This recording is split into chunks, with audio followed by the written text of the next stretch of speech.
जमील फारूकी साहब ने हमें ज्वाइन किया है, सीनियर एंकर पर्सन है। बहुत शुक्रिया जमील फारूकी साहब आपके वक्त का। फारूकी साहब 3 साल तो इस हुकूमत के गुजर गए तकरीबन, अब जो नया बजट आ रहा है, हर बजट के हवाले से कहा जा रहा है कि जनाब ये बजट पढ़े लिखे चंद लोगों को तो समझ आता है, वो समझा सकते हैं, जैसे शाहिद हसन सिद्दीकी साहब बता भी रहे हैं, लेकिन एक आम आदमी पर उस तरह फ़र्क नहीं पड़ता। आप जब जाते हैं बाहर तो हर आदमी का एक ही गिला, एक ही शिकवा है कि महंगाई बहुत है, महंगाई बहुत है। हुकूमत कह रही है हम माशी बेहतरी में आ गए। इमरान खान साहब के आपको जुमले पिछले 2 हफ्ते पहले के याद होंगे कि अब पाकिस्तान मुश्किल वक्त से गुजर आया है, अब आसानी और हमने अपनी मईशत को बेहतर कर लिया है। वो मईशत जो बेहतरी है जमील साहब, वो एक आम आदमी की नज़र से वो कहाँ है बेहतरी? जो आदादो शुमार का गोरख धंधा है और इस धंधे को हम अब साला साल विटनेस करते चले आते हैं। मुझे तो समझ नहीं आती कि कौन सा अलादीन का चिराग था जो आज से 4 महीने पहले तक हमें मुआशी आशारिये बहुत बदतर दिखा रहा था जब हफीज़ शेख साहब मौजूद थे, और फिर यकायक ऐसा हुआ कि जब शौकत तरीन साहब आते हैं तो तमाम मुआशी आशारिये विदिन ए मंथ बेहतर हो जाते हैं।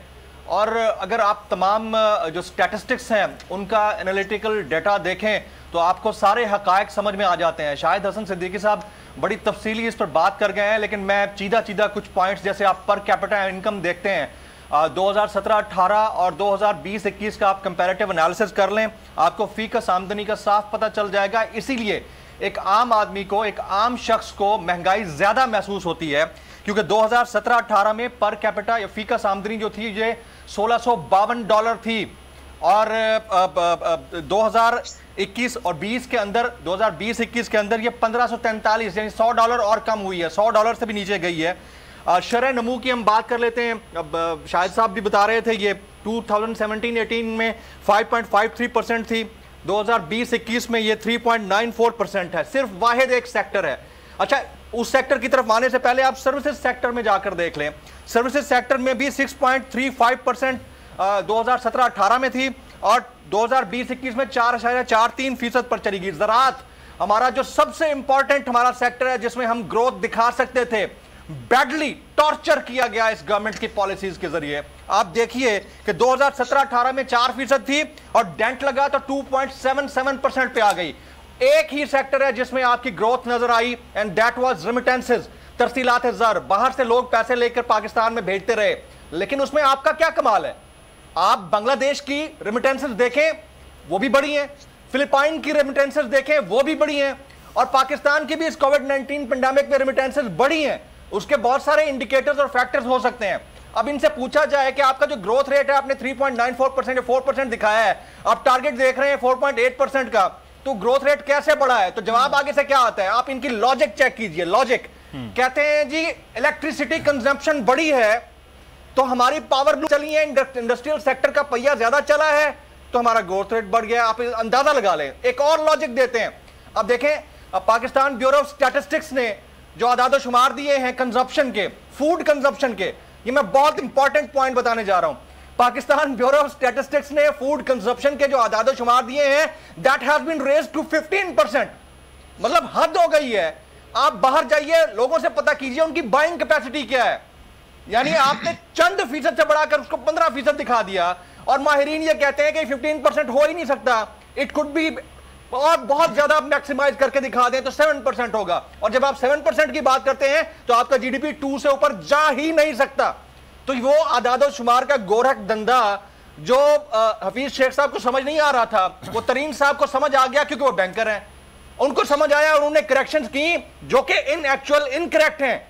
हम मतलब बहुत सारे इकोनॉमिस्ट के साथ बैठते हैं, शाहिद साहब भी बैठे हैं, वो हमें करेक्ट कर दें अगर हम गलत कह रहे हैं, जो फैक्चुअली इनकरेक्ट हैं। सिर्फ रेमिटेंसेस से आप क्या कर लेंगे? और करंट अकाउंट डेफिसिट जो आपका प्लस में हुआ है, कुछ अरसे बाद आपको ये माइनस दिखा रहा होगा, और ये हकायक हैं, इसको आप किसी तौर पर भी नेगेट नहीं कर सकते। हाँ, पावर सेक्टर की जो बात आपका पाकिस्तान ब्यूरो ऑफ स्टैटिस्टिक्स कहता है, पाकिस्तान ब्यूरो ऑफ स्टैटिस्टिक्स ने जो कह दिया, लेकिन आप पावर सेक्टर से जाकर पूछें, वो कहते हैं कि रिड्यूस हुआ है। एनर्जी कंजम्पशन रिड्यूस हुई है, तो फिर आप कैसे बता सकते हैं कि आपकी शरह नमू बढ़ रही है? ये बहुत बड़ा क्वेश्चन मार्क है। आपने इंपोर्ट तक अपनी कम कर दी है। जमील, आवाम को तो इसी गोरख धंधे में फंसाया जाता है ना, आम आदमी इन चीज़ों को नहीं समझ पाता। ये बहुत टेक्निकल मामलात होते हैं, टेक्निकल चीज़ें होती हैं। बजट भी कुछ इतना ऐसा ही होता है कि उस बजट से आवाम को कुछ समझ नहीं आता है कि हमारे लिए इसमें क्या है। Point taken.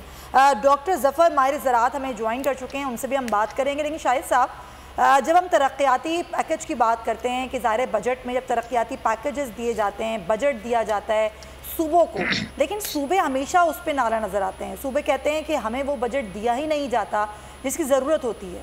जितना भी बजट मिलता है वो ज़ाहिर काबिल कबूल नहीं होता, ना तरक्याती काम उस तरह से मुल्क में नज़र आते हैं, ना कहीं होते हैं। वफाक ये कह रहा होता है कि हमने तो दिया पैसा लेकिन लगाया नहीं गया। ये वो मामलात हैं जो कि एक आम आदमी की समझ में इसलिए नहीं आते कि वो इन चीज़ों को नहीं समझ पाता।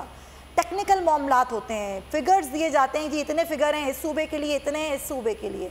सर बताइएगा कि हुकूमत की पॉलिसियाँ जो हैं वो चले आवाम के लिए, सूबों के लिए वाक़तन ऐसी हैं कि हम अगले और 2 साल देख पाएंगे कि हुकूमत सही सिमत में जा रही है, ये सिर्फ फंसाया नहीं जा रहा लोगों को नंबर गेम्स में? देखिए, फारूकी साहब ने जो बातें की वो सही हैं। मैं तो आपको आदाद शुमार दे दूं जो स्टेट बैंक और मिनिस्ट्री ऑफ फाइनेंस के हैं, उसके मुताबिक बेशतर माशी अशारियाँ ख़राब हैं। सियासी तकरीरों को आप छोड़ दें, जो मिनिस्ट्री ऑफ फाइनेंस का इकनॉमिक सर्वे है, जो दूसरे डॉक्यूमेंट्स हैं और स्टेट बैंक। अब मिसाल मैं आपको दे देता हूँ, आपका बिल्कुल बड़ी अहम बात बता रहा हूँ। 2018 जो था आखिरी साल था पिछली हुकूमत का, एक साल में जो है $5 अरब की बैरूनी सरमायाकारी पाकिस्तान आई थी एक साल में। इस हुकूमत के 2 साल और 9 महीने में टोटल मिला के सरमायाकारी आई है $3 अरब, यानी $11 अरब का झटका बैरूनी सरमायाकारी के बद में इस हुकूमत के दौर में लगा। ये स्टेट बैंक के आदाद शुमार हैं। दूसरा जो आप बात कर रहे हैं अफरात ज़र की, मैं आपको बताऊँ, इस साल जनवरी में, इसी साल जनवरी में अफरात ज़र जो था वो 5.7% था। फरवरी में बढ़ा 8.7, फिर 9.1, फिर 11, अब 10.9 है इस वक्त, यानी दुगने से ज़्यादा हो गया। तो करोड़ों लोगों को तो आपने क़ुव्वत ख़रीद कम कर दी। कौमी बचत स्कीमों में जो उनका मुनाफा मिलता था उसमें आपने ज़बरदस्त कमी कर दी। बेवाएँ, यतीम, मिस्कीन, 500 अरब रुपये 2 करोड़ लोगों के खातेदारों से आपने खींच लिया। टैक्सों की वसूली में इतनी बड़ी नाकामी हुई है जिसका ये ढिंढोरा पीट रहे हैं। मैं हैरान हूँ, 3 वर्षों में इन्होंने जो आदाफ रखे थे उससे 2400 अरब रुपये आदाफ के मुकाबले में इस हुकूमत ने कम वसूल किया। इस हुकूमत के दौर में टैक्स और GDP का तनासुब गिर गया। एक अहम बात मैं आपको बता रहा हूँ कि 2003 से अगर आप देखें, हर 5 साल के बाद पाकिस्तान में FBR के रेवेन्यूज दुगने होते हैं। 2003 से दुगने हुए 2008 में, 2008 के दुगने हुए 2013 में, 2013 के दुगने हुए 2018 में। अब ये है कि बड़ी तबाही है, ये बहुत नीचे चले गए हैं। अब ये दुगने वुगने नहीं होंगे 5 साल में, बल्कि कुछ 700-800 अरब रुपए का शॉर्टफॉल आएगा। तो ये जो बजट खसारा बढ़ा है, जो आपका सवाल है वो ये है कि तरक्याती अखराजात में जो रकम रखी जाती हैं 3 वर्षों में इन्होंने उसमें कटौती की है। उतने खर्च नहीं किए, न वफाक ने खर्च किए, न सूबे ने खर्च किए। तो बजट खसारा जो आपका फिर भी बढ़ा है आदात से, तो बजट खसारा बढ़ा तरक्याती अखराजात में कटौती करके। शरह नमू जो आपने हासिल की वो कानून तोड़कर हासिल की, वो गैर पायदार है। अगले साल ये हासिल करना बहुत मुश्किल होगा। तो बुनियादी चीज़ ये है कि जब आपके अगले साल तेल की कीमतें भी बढ़नी है। अभी जमील फारूकी साहब जो कह रहे थे करंट अकाउंट डेफिसिट आपको जनवरी, जुलाई, फरवरी में माइनस में बिल्कुल जाएगा। इस साल तक $6 अरब का तिजारती खसारा बढ़ गया। सही। तो जब अगले साल ये मज़ीद बढ़ेगा क्योंकि तेल की कीमतें हैं। तो जब आप कोई इस्लाहात नहीं कर रहे, अब आप तरीन साहब की बात कर रहे थे तो मैं आपको याद दिला दूं कि उन्होंने हलफ उठाने से चंद दिन पहले ये कहा था, उनके अल्फाज में दोहरा रहा हूँ, TV चैनल के ऊपर जो रिकॉर्डेड है, कि तहरीक इंसाफ की हुकूमत ने मईशत का बेड़ा गर्क कर दिया है, उसकी सिमत गलत है और उसको ठीक करने में 4 से 5 साल लगेंगे। ये उनके अल्फाज हैं, रिकॉर्डेड है। लेकिन हलफ उठाने के बाद उन्होंने कहा कि जी मईशत बहाल हो गई थी, पेंडेमिक आ गया और उसकी वजह से जो है ये खराबी पैदा हो गई, लेकिन अब फिर हम बेहतरी की तरफ जा रहे हैं। तो जब आपकी साख ही नहीं रहेगी, तो मेरा कहना ये था कि जो अभी बात हो रही थी तरसीलात के अलावा जो आपकी बेहतरी आई है वो कहाँ आई है, मुझे बता तो दें।